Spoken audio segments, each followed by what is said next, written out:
So how many of you are familiar with Socialwok? Okay, good. So people have described us as basically in one sentence, Facebook for business on Google Apps.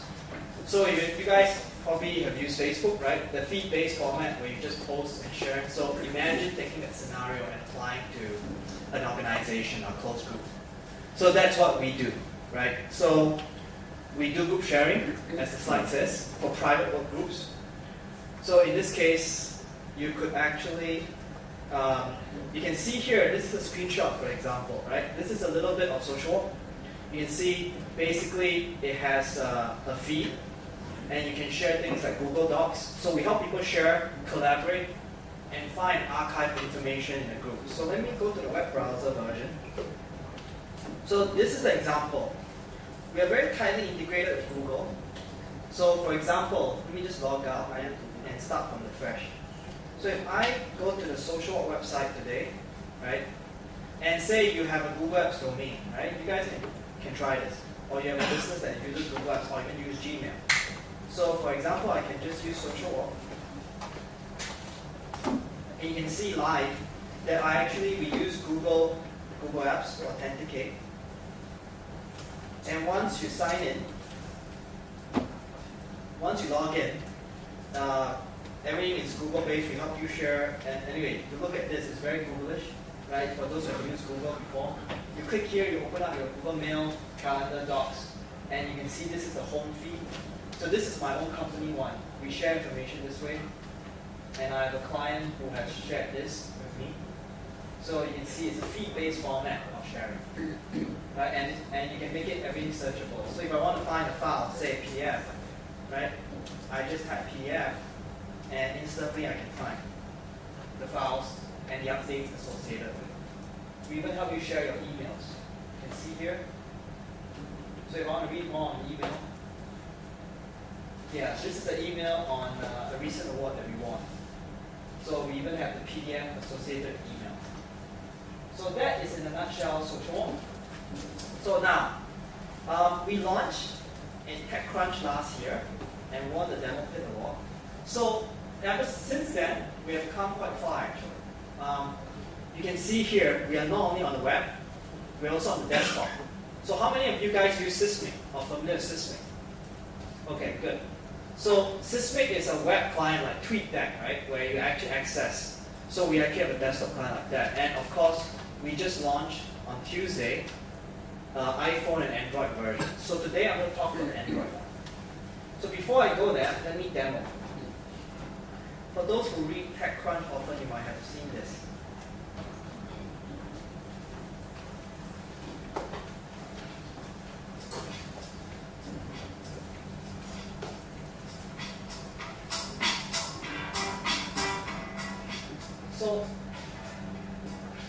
So basically, I'm going to pause a little bit. What you're looking at is, imagine you're on an Android phone, right? And you're looking at a web page, correct? And say you want to share that. You're browsing, you want to share that article with your colleagues or your close group. So you can just type share page. And in Android, you can actually call APIs where you can embed it as a widget. And you can actually, between applications, share the information. So you can see here, if you click on Socialwok, it will actually automatically put the article title and the web link, right? And after that, you can see I can type additional message, for example, and I can even mention someone. So the concept of things like mentioning feeds or mentioning a person exists in Socialwok. You can see here, so I'm going to mention this guy called Naveen Kumar. And once I mention and I share it, right, it gets posted. So you're posting a status update. So here you can see is an iPhone version, right? We have an iPhone version. And you can see if I drag on iPhone, I'll update the update that just been posted on Android. So you can see here, that same post that was posted in Android. You can see that little icon here. Right? You guys can see it. It's a small Android icon, basically. So it means that the status update came from the Android client. So I can comment on the person who's reading the post can comment and can even like basically the update, right? So once that happens, the cool thing with Android is you can leverage the notification API. So, like for example, you might have seen applications, right? When something happens, you can see the notification menu, it pops up something, right? Saying that one new post or one new email or something like that. So you can see this is exactly what happens, right? So just now, I post an update, someone comments on it, and then exactly it pops up one new post.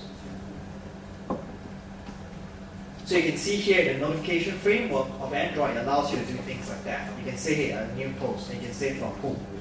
So I can click on that new post and open up the exact update that the thing has been posted at. Now the other thing that we do well is we integrate very well with Google, right? At Google Apps. So you can see here, for example, I can post a Google Doc, mention the feed first, and then post the Google Doc. So I'm going to attach a Google Doc here and post it, right? So once I post, what happens next? Again, on my iPhone, I can view it, and then I can click on the link, the Google Doc, and open up.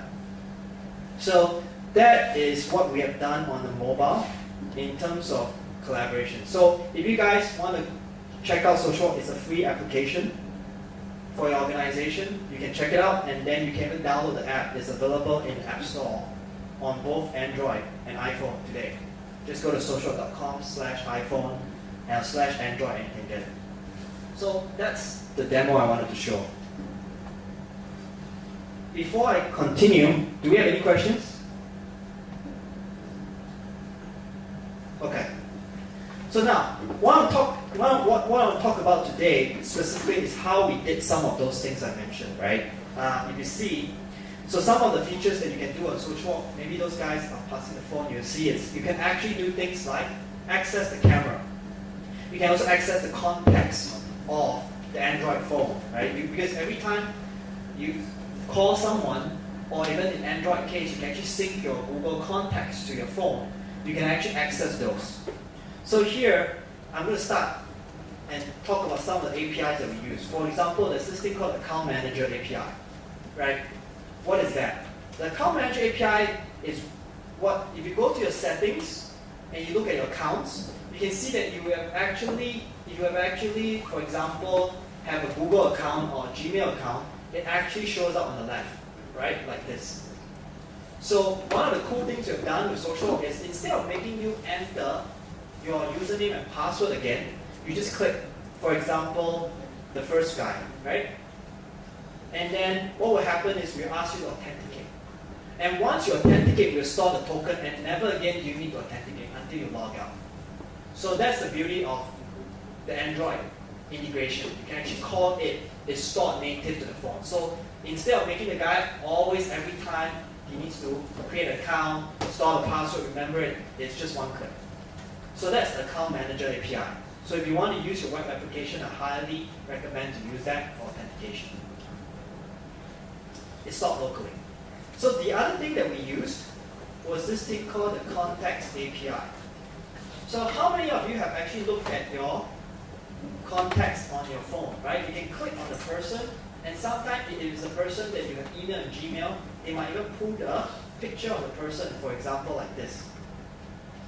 Right? This is an example of a Google contact of the person, which is stored on my phone. And you can see this is the phone number, right? And it allows you to call, and this is the email address. So this is the other cool thing that we did. You can see social profile, right? So for example, this person's name, which is myself, I'm a member of Socialwok of this organization.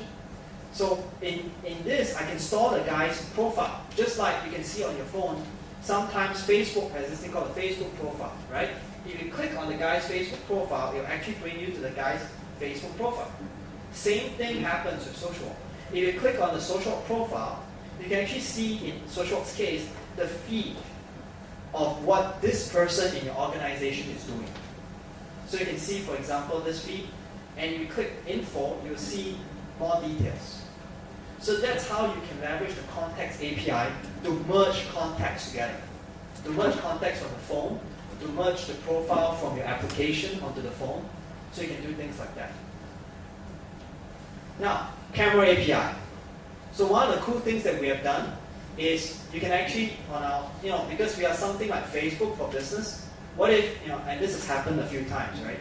I go to an event and I saw the application on the share with my colleagues. I just go to the post, as you can see, I just type a message, and you can see on my left hand side and the right hand side, right? Left is the Google Doc attached.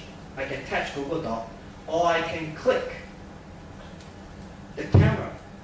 And if I click on the camera picture, I can actually take a picture, and then I can post it. So you can see this is an example, right? This person has from the Android phone, you can see the little Android icon here, taken a picture, selected it, and shared it. And so you can see here, if the person clicks on it, he can actually view it full blown. Just like here, for example, I just did it like yesterday. You can see here, this was a picture that I took on my screen, the camera test, and I posted it, and you can see we actually preview for you the picture. So instead of in the email, right, what happens typically? You send by email, right? In an email, what happens? It comes as an attachment. You don't have a preview ability. So that's why a lot of people, our users, we have about 40,000 users today now, and they like to actually use Socialwok because we actually reduce unnecessary emails.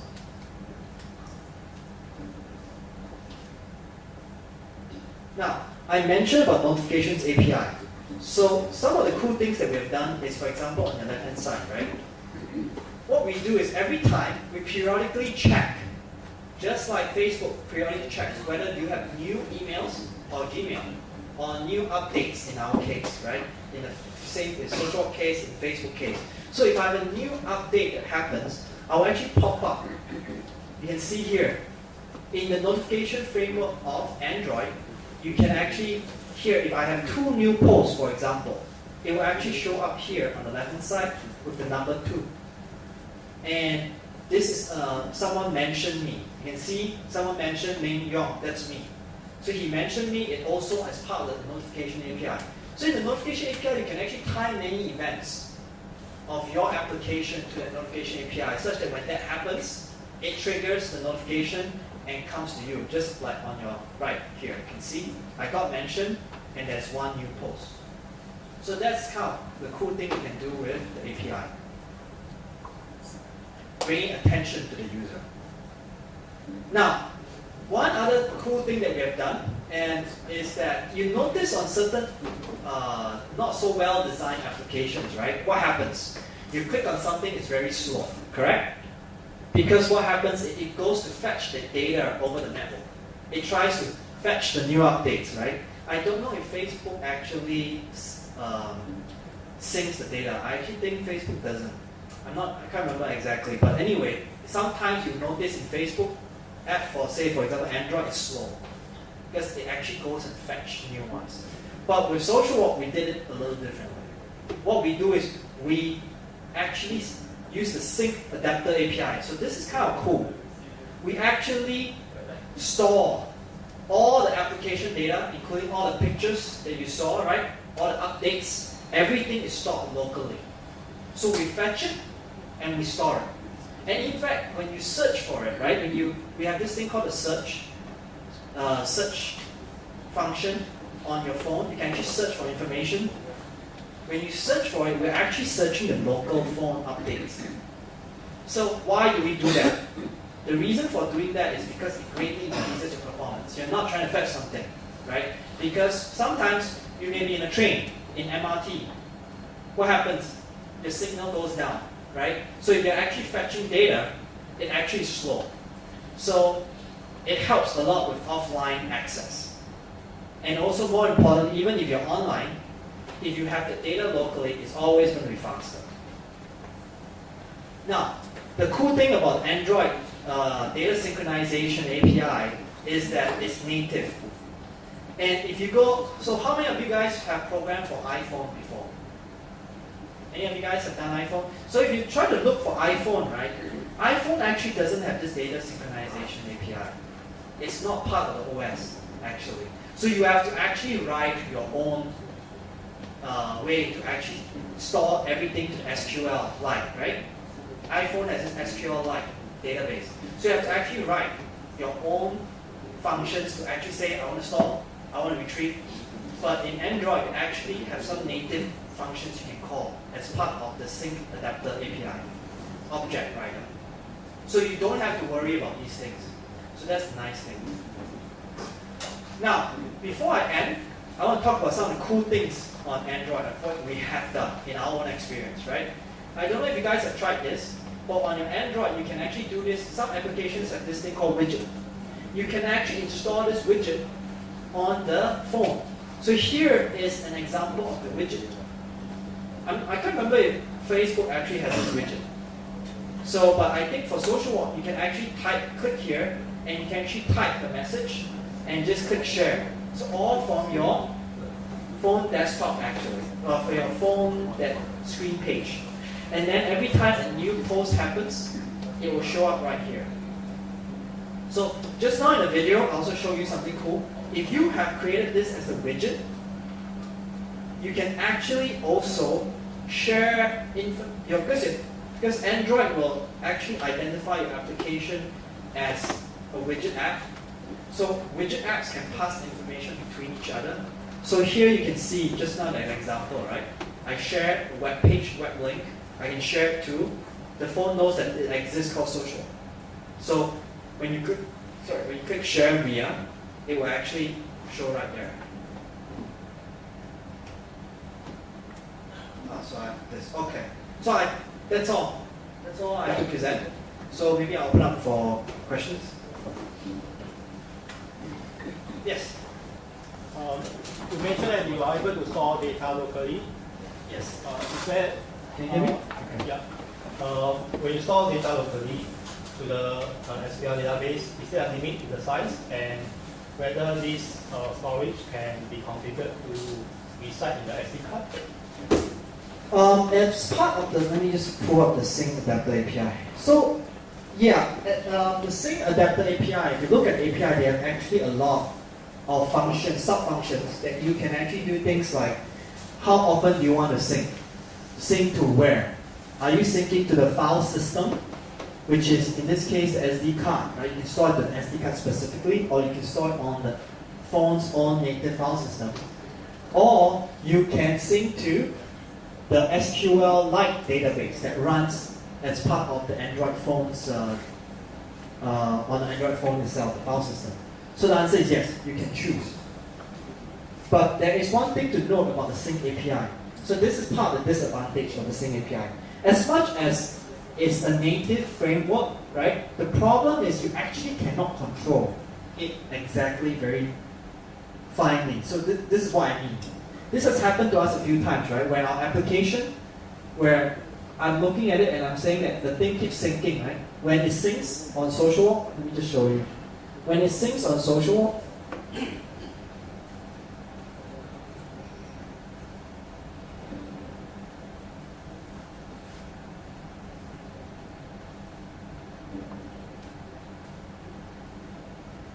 let me find a screenshot of it.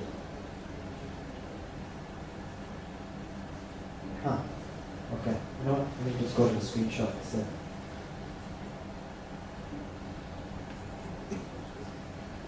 Okay. Do you see this button here? So this button is our sync. When the sync is working, we actually rotate that thing.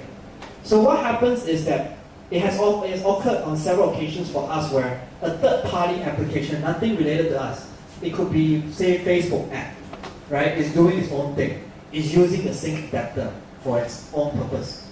Or it's abusing the CPU of the application. Has happened, for example, Frink. I have an app on my phone, Frink, and sometimes it abuses the CPU. And because of that, right, the sync adapter, because it's a smart adapter, it actually tries to balance out. It chooses when to sync. And because when your CPU is abused, and the sync adapter doesn't want to, every time you sync, you take up power, right? So when you already have a lot of things happening, the sync adapter tries to be smart. It says, hey, I don't want to sync now, I'll wait. Then because of that, you become in a queue, and your data doesn't sync immediately. So that is one thing to know. That's the bad point of the sync adapter. You don't control because it actually try to arrange it intelligently itself. Alright. Yes? Can you put the strategy for synchronization, like only certain part you want to synchronize, like you predict which one the user will go next, so prefetch that part, or you synchronize all things, all data? So in the sync, so his question is, can you choose what you sync? Is that what you're saying? Yeah. The sync context. Yeah. So in the sync adapter, you can essentially sync two things. You can sync data, and you can sync context. So the context of what I was talking about, remember just now I showed you here, I can have the context of Socialwok merge onto the context of your phone. So that's sync context. That sync context, you can choose, yes. Then you have the sync data. Sync data is everything else. So you can pick what you want to sync to where. File system or the SQL-like database. But the portion of the data. Sorry? Which part of the data, like which? Oh, which part of the data? Yeah, it's like only for the timeline you want to prefetch first because user will probably scroll down to see the whole timeline or only the. So yes, so the way we do it is think of the sync data, right? When you write an application, what do? For example, you write a typical web application, you have SQL, right? You have select star from, you call, correct? Or you say, I want to write to this database. So it's the same thing. The sync adapter, you choose where you want to sync to, where you want to write the data to. So you choose, basically.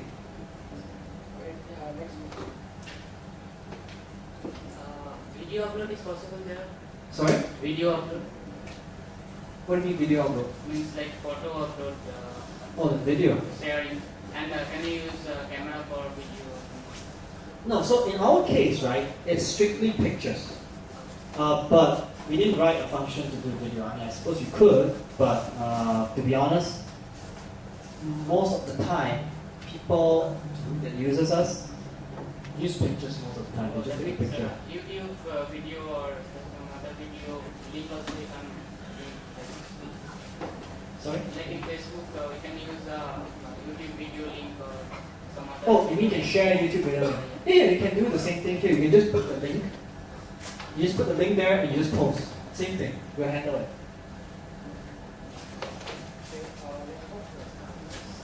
You have any more questions? Yeah. You consider Yammer as your competitor and who is doing better? Yeah. Say again. You consider Yammer as your competitor and if you do, who is doing better? You or and if at all Google Me is launching, you consider them as a competitor as well? So, yeah, so his question is Yammer a competitor of ours? And who is doing better? And then his second follow-up was, do I consider Google Me a competitor? The answer is, let me address the first one. The first one is easier. So, given that we are Google, right? So, first one is, Yammer is a competitor, yes. In fact, I met the CEO of the other company about 3 months back, so he was smiling at me weirdly. Anyway, yes, definitely we are competitors. So they started in 2009, 8. I think they started in August 2008. They won the TechCrunch in 2008. Then we won the TechCrunch demo pit in 2009. So we're 1 year apart. So I would say they got a head start, but we are different. If you go look, if you're familiar with Yammer, right? Yammer is more focused on generic, right? Anyone with an email address can join. We also do the same, we can, but we focus specifically on Google Apps, on Google Gmail, so on the Google ecosystem. So Yammer doesn't have things like attaching or sharing Google Docs. Yammer doesn't have authentication using Google Apps. Yammer doesn't have a lot of the specific things that we do. So that's how we differentiate from them, right? And also from a business perspective, if you have been following Yammer, you notice that Yammer is going more and more big business. Yeah. So they are targeting the bigger boys. So we are targeting different. We're targeting the smaller businesses. We have a lot of small business in the world that uses us. So different. Okay. Now, I don't answer your question on Google Me, right? Okay. So actually, Google has been a big fan of ours. What do I say that? They actually like us a lot. In fact, I got to meet Larry Page in October last year when I was at Google. So if you go to our website and go to the media page, if you are curious, you can see all the coverage that we've gotten since we started. And I'm going to count the number of Google. 1, 2, 3, 4. So what I'm trying to say is, actually, we are very, very familiar with Google people and the Google people about us and what we do. And have you guys used this place called the Google Apps Marketplace? Have anyone heard of the Google Apps Marketplace? Yeah. So Google created this place called the Google Apps Marketplace for people to add, like third-party guys like us, right? Add applications. So you can see you can add Socialwok to your domain just by clicking here. And if you go to the Google Apps Marketplace, you can see that we are the third rated application right here, top rated. So long story short, we actually think Google Meet, whatever that is, to be honest, nobody really know what Google Meet is today. So who has seen a screenshot of Google Meet? Please tell me. Because we can share, I appreciate if we get a screenshot, we can put on our website. My website is number 1. So what I'm trying to say is nobody actually know what Google Meet is. Approximately is some sort of social layer for Google, all the Google products. So if you think about it, actually, we kind of started at TechCrunch, the way we market ourselves with a social layer for Google. That's how we got famous. So eventually now, the message is a little different. We are more like a social collaboration platform for businesses. So I think in general, what we find is that when Google Meet launches, in fact, we're talking to Google about it, whether we can get early access to it, and we might do some integration. It might help us actually, more than it affects us negatively. So I would say it's actually net positive. Can you tell us more about the details of Google Meet? So I'll leave that conversation to another day. So any more questions? Yes. About Google Wave. So what's the last? Who has heard about Google Wave? He's asking about Google Wave. So can you guys tell me what's happening to Google Wave right now? Right, so if you're not following the stuff, sorry, I'm saying like similar, right? It's a little different. Google Wave is different. So for those who are not familiar with Google Wave was an experimental protocol that Google did, right? Where you can actually in real time see what's happening. So some of the technology is actually incorporated. Who has used Google Docs lately? The new Google Docs. And who has actually typed something and then have another person collaborate? And you can see, right? Live typing. So that is the remnants of the Google Wave technology being used. But the Google Wave itself, as it was, has died. Stopped development. Google has stopped the project. So the answer, long story to you, short to you, is that it's not a trap. It's just different. It's just different. Well, the idea of live collaboration, are you going to follow it? Oh, are we going to follow it? The answer is no. Because this is the thing, right? You see, right? Why do you like Facebook? Let me ask you guys a general question. Why do you like Facebook? Why do you like the newsfeed? Can anybody just, why do you like it? Anyone want to answer? Why do you guys like the newsfeed? Yes, but you notice the newsfeed is not live, right? It is asynchronous. It's a few minutes updated, it's not live. And the honest reality is that most of us don't need it live, right? We like it when there's a slight delay. So in our use case for social, a lot of our users are business users. They don't need to see things live. They just need it there. And there maybe within 5 to 10 minutes. It's good enough. Yeah. Yeah. Yes. If this is for business, then security itself is a huge concern. So what sort of implementations have you made to the application?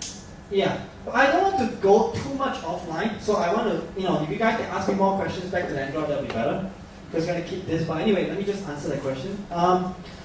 So in terms of security, we actually implement SSL. And then our application is actually stored on the Google Cloud. It's actually using Google. So we actually are SAS 77 certified. because Google's infrastructure is SaaS and XAMPP certified.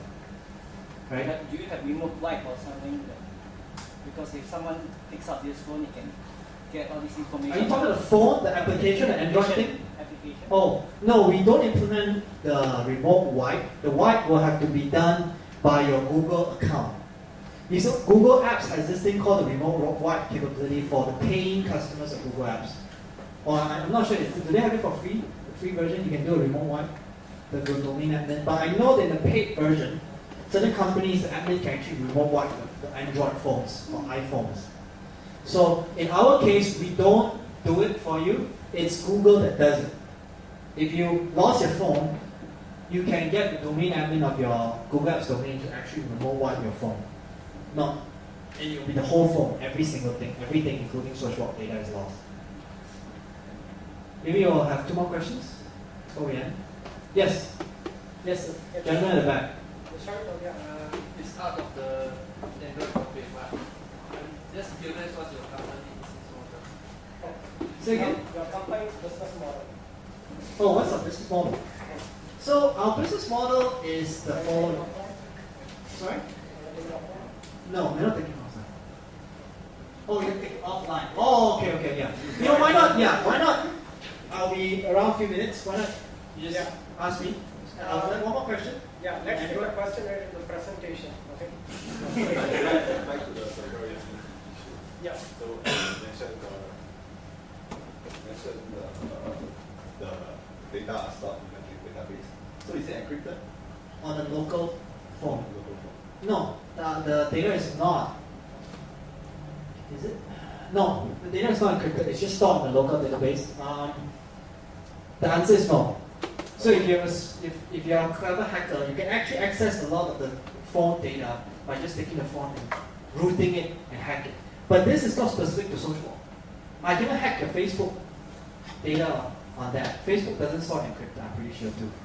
How much will the database go? I believe the sync. So if you use the sync adapter is the one that is doing the syncing.